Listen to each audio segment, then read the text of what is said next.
We were traveling along the valley when suddenly we heard a sound as the burst of smothered thunder rolling above. Yet there was something earthly in the sound that told us it could not be thunder.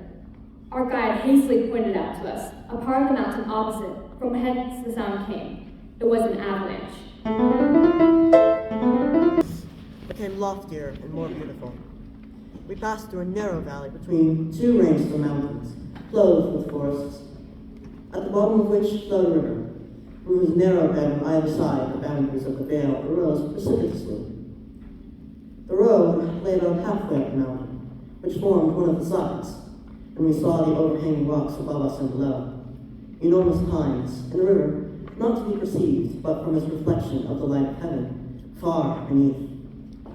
The mountains of this beautiful ravine are so little asunder that in a time of war with France, an iron chain was thrown across it. 2 leagues from the Château, we saw the Alps.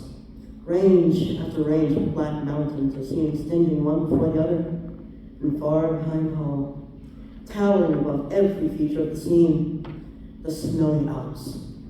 They were 100 miles distant, but reached so high up in the heavens that they looked like those accumulated clouds of dazzling white that arrange themselves on the horizon during summer.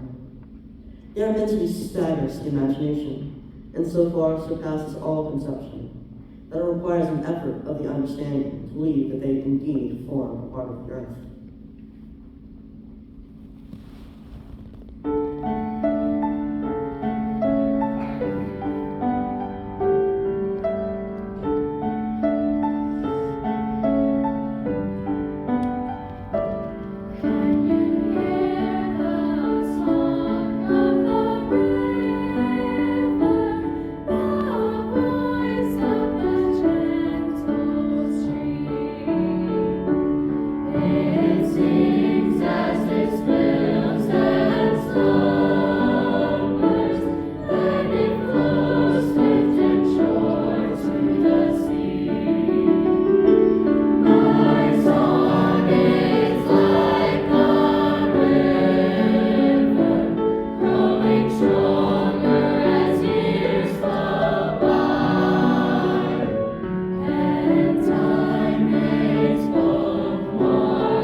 We now inhabit a little cottage on the opposite shore of the lake, and have exchanged the view of Mont Blanc and her snowy hills for the dark crowning Jura, behind whose range we every evening see the sun sink and darkness approaches from our valley from behind the Alps, which are then tinged by the glowing rose-like hue which is observed in England, to attend on the clouds of an autumnal sky when daylight is almost gone. The lake is at our feet, and a little harbor contains our boat, in which we still enjoy our evening excursions on the water.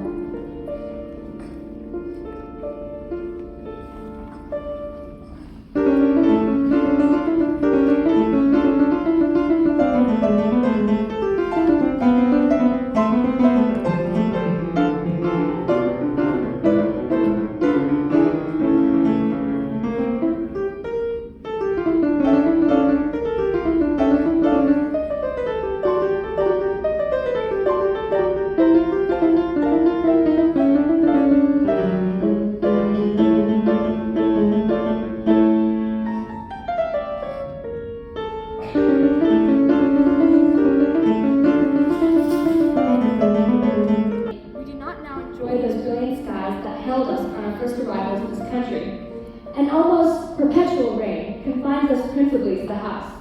But when the sun bursts forth, it is with a splendor and a heat unknown in England.